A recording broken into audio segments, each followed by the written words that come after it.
నమస్తే views. Back pain, వెన్ను నొప్పికి, నెక్ పెయిన్, మెడ నొప్పికి కారణాలు ఇవాళ మనం మాట్లాడుకుందాం. మనం ఇప్పుడు దాకా అనుకుంటున్న ఏవైతే పనులు, ఎక్సర్సైజ్లు ఉన్నాయో అవే కారణమా, లేకపోతే వాటి వెనకాల నిజాలు వేరే ఉన్నాయి అన్నది ఇవాళ మనం మాట్లాడదాం డాక్టర్ సుధీర్ దాదా గారితో. నమస్తే సార్. నమస్కారం సార్, ప్రెగ్నెన్సీ ఉమెన్కి నొప్పులు అనేవి, ప్రెగ్నెన్సీ అనేవి రెండు సినానిమ్స్లో అయిపోయాయి అనమాట. అందులో మెయిన్గా వచ్చేది బ్యాక్ పెయిన్. అది పోస్ట్ ప్రెగ్నెన్సీ తర్వాత కూడా అలాగే కంటిన్యూ అయిపోయి పాపం వాళ్ళు రోజువారీ పనులు చేసుకోవడానికి కూడా చాలా ఇబ్బందిగా అయిపోయింది. అందులో బేబీ ఉన్నప్పుడు ఇంకా ఇబ్బంది. వారికి పరిష్కారం ఉందా సార్? వాటికి పరిష్కారం కంటే ముందు అందరూ తెలుసుకోవాల్సింది, ప్రెగ్నెంట్ ఫీమేల్స్ బ్యాక్ పెయిన్ వచ్చిందంటే బ్యాక్ పెయిన్ ఎందుకు వస్తుంది. ప్రెగ్నెన్సీ అంతా 20-25 ఇయర్స్లోనే ప్రెగ్నెన్సీలు 30 లోపల అయిపోతాయి కదా. అప్పుడు బేబీ పొట్టలో ఉన్నప్పుడు సర్లేదు బ్యాక్ పెయిన్ వస్తుంది, ఓకే. అయిపోయిన తర్వాత వస్తుంది బ్యాక్ పెయిన్. అవును. ఎందుకు వస్తుంది?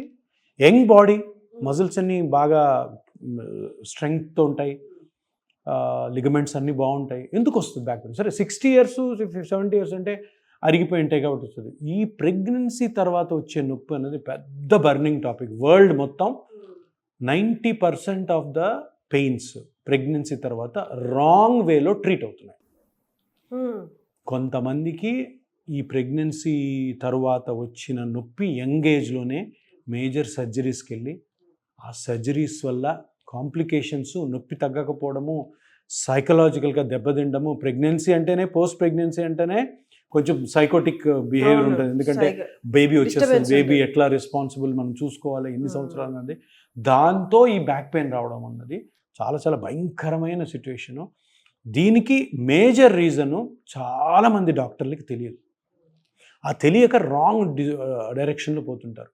మేజర్గా మనకి ప్రెగ్నెన్సీ తర్వాత నొప్పి ఎందుకు వస్తుందంటే బ్యాక్ పెయిన్, ఇప్పుడు ఇది పెల్విస్ కనపడుతుంది కదా, ఇది పెల్విస్, దీంట్లో బేబీ ఉంటుంది, ఓకే. దీంట్లో బేబీ ఉండాలంటే ఇదేమవ్వాలి? పెద్దగా అవ్వాలి. ఇది పెల్విస్ పెద్దగా అయితే బేబీ లోపల ఉండి ఒక 300 గ్రాముల నుంచి పెరిగి పెరిగి పెరిగి 3 కేజీలు 4 కేజీలు 5 కేజీలు బేబీ అవుతుంది. అయినప్పుడు ఏమవ్వాలా? ఈ వెనకాల ఉన్న లిగమెంట్స్ స్ట్రెచ్ అవ్వాలి.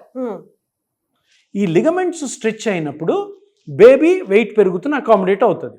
ఇప్పుడు డెలివరీ అయిపోయింది, సో అయిపోయినప్పుడు ఇంత స్పేస్ అవసరం లేదు.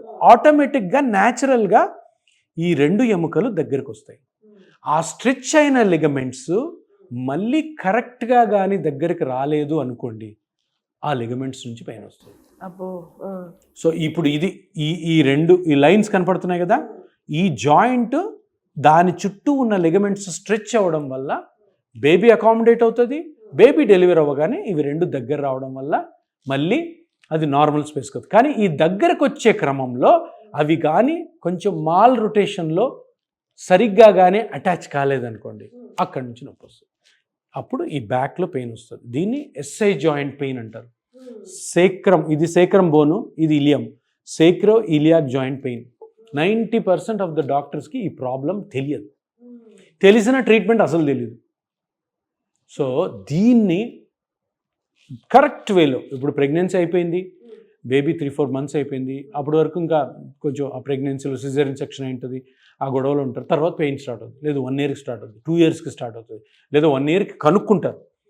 అప్పటి వరకు సర్లే తగ్గిపోతే అనుకోండి. అప్పుడు స్టార్ట్ అయిన నొప్పి జీవితాంతం ఉంటుంది.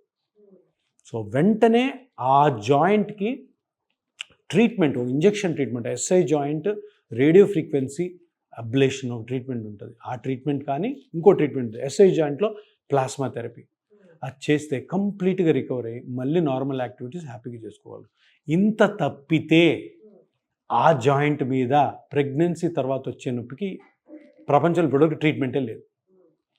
సో అది అంటే ప్రెగ్నెన్సీ తర్వాత వచ్చే బ్యాక్ పెయిన్ 90% కాజ్ ఏంటంటే సేక్రోఇలియాక్ జాయింట్ ఇన్ఫ్లమేషన్. దానికి చిన్న ఇంజెక్షన్ ట్రీట్మెంట్ ఉంది. కరెక్ట్ టైంలో కానీ వచ్చారు అంటే ఇమ్మీడియట్ రిలీఫ్ ఉంటుంది, లాంగ్ లాస్టింగ్ రిలీఫ్ ఉంటుంది.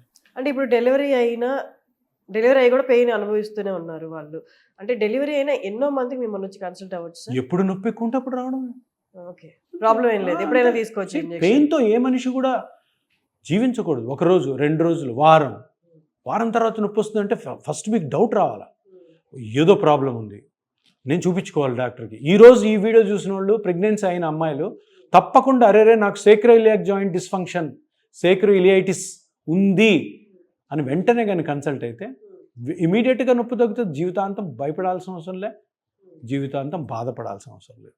సో చూస్తున్నారు కదా అండి, 95% మందికి ఈ కైండ్ ఆఫ్ సిమ్టమ్స్ ఉన్నాయి, పెయిన్స్ ఉన్నాయి. దీన్ని ప్రొలాంగ్డ్ చేసి దాన్ని తీవ్ర స్థాయికి తీసుకెళ్లకుండా సరైన టైంలో డాక్టర్ని కన్సల్ట్ అయితే చిన్నపాటి ఒక ఇంజెక్షన్తో మన నొప్పులు అన్నీ తీరిపోతాయి. సో మీరు ఎవరైనా కాంటాక్ట్ చేయాలి అనుకుంటే, డాక్టర్ గారి కన్సల్టేషన్ కావాలి అనుకుంటే కింద స్క్రోల్ అవుతున్న నెంబర్స్ కాల్ చేసి డాక్టర్ అపాయింట్మెంట్ తీసుకొని మీరు పర్సనల్గా వచ్చి మీ ప్రాబ్లమ్స్ ఈ డాక్టర్ గారితో తెలిపి సరైన పరిష్కారం మీరు పొందొచ్చు. Thank you sir.